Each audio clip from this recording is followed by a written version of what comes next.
What if you created an economy and no one came? Companies across Massachusetts are urgently seeking workers.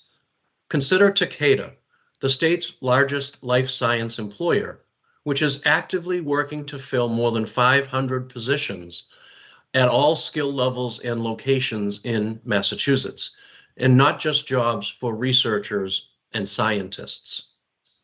Or Catania Oils and Air, which faces similar staffing challenges. Catania is a rapidly growing packager and processor of plant-based cooking oils that recently added a 52,000 square foot building expansion. The company runs a 3-shift operation, and securing labor continues to be a problem. Finding the right skill levels for machine operators and maintenance personnel has been, quote, quite challenging, and the company has been unable to secure talent for some key roles. There are a multitude of statistics about the state of the Massachusetts workforce, but here are the two you need to know. The Massachusetts Department of Economic Research projects that the number of jobs in the Commonwealth will grow by 21% by 2030. Meanwhile, a new study by the State Department of Transportation finds that the Massachusetts workforce will grow by just 1.5% by 2030. The workforce challenges looming over the Massachusetts economy are dire and immediate. The Commonwealth is sailing into a demographic bomb cyclone, accelerated by COVID-driven fundamental changes in the way people approach work that could leave employers searching for workers at the very time that the Commonwealth seeks to solidify its role as a global center of innovation, commerce, and technology. These challenges exist separate and apart from the ebb and flow of short-term economic cycles. The labor shortage persists even at a time when the nation's economy stands on the brink of a slowdown. Massachusetts employers are already struggling with labor shortages and a lack of qualified talent that has, in some cases, severely impacted day-to-day operations. Companies across all industries, from biotechnology to retail, are unable to fill positions with qualified candidates as the Commonwealth loses workers to lower-cost states. According to the most recent figures, Massachusetts has approximately 115,000 more job openings than unemployed workers, 240,000 openings versus 124,500 unemployed workers. But that is merely a harbinger of things to come. A recent study by Mass Inc. projects that the working age college-educated population of Massachusetts will decrease by 192,000 people by 2030. The Commonwealth will also lose some 92,500 of the working age non-college educated people who drive manufacturing, the building trades, and hospitality and other service industries. It is a foreboding landscape that could in turn inhibit the ability and responsibility of employers to create economic opportunity for the people of Massachusetts. Associated Industries and its members from every sector of the Massachusetts economy are ready with ideas to address the challenge. We also stand ready to work with elected officials, such as Governor Maura Healey, on an issue that should unite business and workers, Democrats and Republicans, conservatives and liberals, and anyone else who cares about the economic future of Massachusetts. The structural shortage of workers is complex. It grows out of a multitude of factors ranging from a slowly growing overall population to the increasing prevalence of remote work to a long-term decline in the participation of Massachusetts residents in the workforce. Consider the following. Massachusetts residents are leaving the state in large numbers. The Commonwealth has lost 750,000 more people than it has gained during the past 3 decades. And that trend is accelerating. 57,292 Massachusetts residents packed their bags between July of 2021 and July of 2022, the fifth largest outmigration of any state in the country. They moved to states with warmer climates, more affordable housing, manageable transportation, and often a better quality of life. Birth rates in Massachusetts are plummeting. The Commonwealth's birth rate is below the national average and the seventh lowest among the states. There will be around 250,000 fewer students moving through Massachusetts high schools between the class of 2020 and the class of 2030. Baby boomers are exiting the labor force. The number of college-educated Massachusetts residents exiting their working age years will be 30% larger in the 2020s than during the 2010s. Nationally, the pandemic drove more than 3 million adults into early retirement, and the number of adults 55 and older being detached from the labor force due to retirement grew from 48.1% in the third quarter of 2019 to 50.3% in the third quarter of 2021. Fewer people are participating in the labor force. There are currently 112,000 fewer people in the Massachusetts labor force than at the peak in June of 2019, a drop of 2.9%. The labor force participation rate in Massachusetts has declined from 67.1% in May of 2019 to 65.1% currently.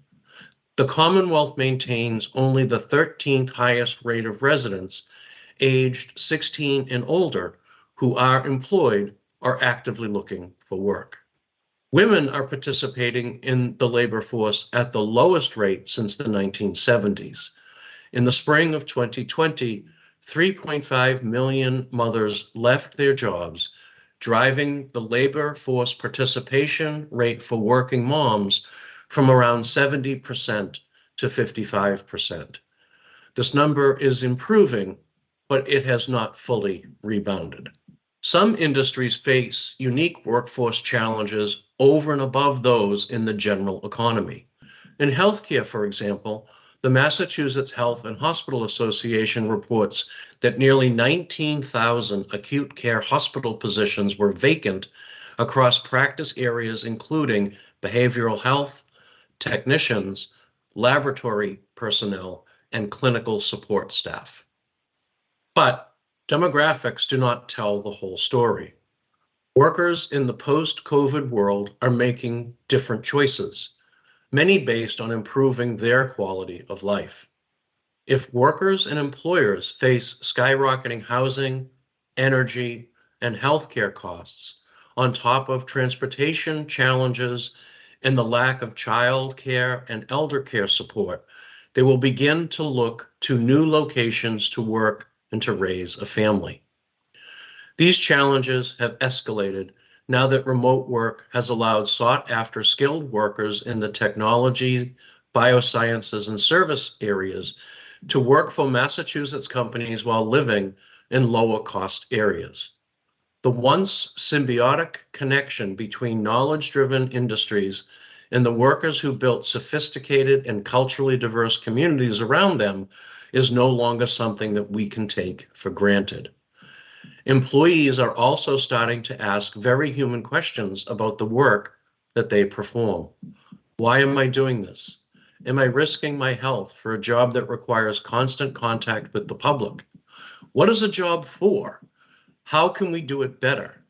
Many are choosing to leave their jobs, and the competition to attract new talent is more fierce than ever. A recent study by the Massachusetts Taxpayers Foundation summarized, and I quote, "The effects of COVID on the workplace, in combination with the already high cost of living and doing business in the state, make it extremely challenging to recruit and maintain the skilled workforce that is essential to growth. As a result, the long-held belief that Massachusetts' talent base would always anchor our economy is breaking down, and the concentration of high-skilled jobs that tethered our highly educated workforce to Massachusetts has begun to fray. Governor Maura Healey, speaking to the AIM Executive Forum in January, summed up the challenge in this way. We are the greatest state in this country. We are the greatest state in this country. I also know we have to be honest about the realities. And the fact is, Massachusetts is expensive. High housing costs, high childcare costs, high electricity costs, unreliable transportation. Remote work flexibilities, as wonderful as they have been, also have changed dynamics within a workforce. And how do we work with that, particularly when people have an ability to work from any number of places? We've got the impact of inflation, economic insecurity, and the strain of labor shortages and layoffs. We know that it hasn't been easy. I think the question is, what are we going to do? And as I say, Massachusetts is a great state, and now is the time for all of us to come together in partnership to get out and get after it, to hustle and to win. The workforce numbers should give everyone from employers to policymakers pause, because the decisions workers make today will have a dramatic impact on the economy of tomorrow. At AIM, we believe that Massachusetts will thrive only with a commitment to inclusive economic growth that brings as many people as possible into the workforce and leaves no one behind. Solving the workforce crisis will require a comprehensive effort to address issues on multiple fronts. We must moderate costs for both employers and workers who might otherwise move elsewhere. We must ensure that our education system provides all students, especially those in underserved communities, with the skills needed to share in the Commonwealth's economic prosperity. We must find ways to integrate more qualified immigrants and their dreams into Massachusetts' world-renowned education institutions and entrepreneurial companies. And we must reimagine the entire structure of work in a manner that incorporates the new ways in which our employees interact with our companies. AIM, the preeminent business association in Massachusetts, is pleased to make specific proposals as part of the effort to solve the workforce dilemma. We support reduction of the individual income tax rate to attract and retain workers. 10 states reduced their individual income tax rates last year. Massachusetts should do the same. We support accelerating the development of new housing to moderate the cost our employees must pay to buy or rent homes and establish roots. We are particularly supportive of housing developments located near mass transit to address the Commonwealth's persistent transportation gridlock. We support the improvement and expansion of vocational education, training, and industry apprenticeships. We support simplification and streamlining of the fragmented Massachusetts workforce training system. The Commonwealth has developed hundreds of career readiness and training initiatives stretched across scores of agencies, 15 community colleges, and other institutions with little overall strategy to tie them together. We support Governor Healey's Mass Reconnect initiative, which would fund community college certificates and degrees for state residents who are 25 years old and older who have not earned a college degree. Students could pursue either certificates or degrees, depending on which would better serve their career goals. We continue to support our own Pink Slip initiative launched last year to help employers implement policies that encourage women who left the workforce during the pandemic to return. We acknowledge that the childcare system in Massachusetts remains expensive, fragile, and vulnerable, the number of available seats for young children has fallen by as much as 20% since the onset of the pandemic, and it's not clear whether those seats will return. We support growing efforts by employers to address credential inflation and to rethink which jobs require a college education. We support federal policy to expand immigration of qualified workers from abroad. The backlog of qualified immigrants waiting for legal permanent residence in the US established a record last year, more than 9 million. Nearly all of these immigrants are qualified for legal permanent residence. They can pass a background check and have a family member or an employer to sponsor them. We support efforts by employers to solve the workforce issues from the inside out. With companies no longer able to rely on a steady source of external talent, internal mobility becomes critical. Not only can it help fill talent gaps, especially for niche roles, it can also prevent attrition by providing employees with opportunities to learn, develop, and grow. Organizations can build internal mobility through specialized training, coaching, and development programs. They can also invest in new technologies to surface existing skills. We support inclusive hiring, which allows employers to tap into a wider talent pool, making it easier to hire quality candidates quickly, even for difficult and hard to source roles. What is important now is how quickly a person can learn and how agile she or he is to meet the evolving needs of the marketplace, not where they studied for a degree. The governor has shared some of her own proposals to ensure that Massachusetts remains an attractive place to live and to work. A commitment to build more housing across this state. There isn't a region that isn't suffering. Rents are too high, housing costs too high. We need to build more housing, period. A federal funding team that we're going to establish that will be focused, laser focused on getting every available dollar from the federal government for transportation, housing, workforce development, and infrastructure. Support for legislative action to make sure families can afford childcare and that our care workers are paid what they deserve. Harnessing our academic institutions, community colleges, vocational schools, and other job training programs to accelerate our clean energy economy and create a climate corridor that stretches from the Berkshires to Barnstable. What ties all these disparate ideas together is a rethinking of the very nature of work and the relationships those jobs create between an employer and an increasingly limited pool of employees. It places a premium on companies that become the employer of choice in an increasingly competitive market for workers. We used to think about work in terms of jobs, but with the nature and structure of work changing rapidly, this may no longer be helpful. Successful organizations are shifting their thinking toward the capabilities needed to win in their marketplace. Here's the good news.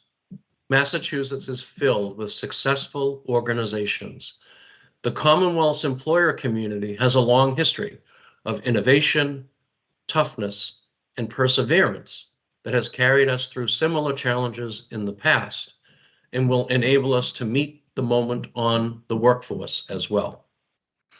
Through strategic modeling of future workforce options, these companies clarify the future roles, skills, and mindsets to deliver their strategy.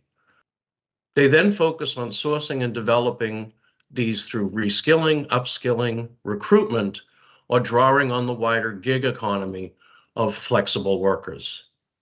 Stay with us because we are about to meet several AIM members that are using creativity and innovation to ensure that they attract and retain the employees they need to grow in the years to come.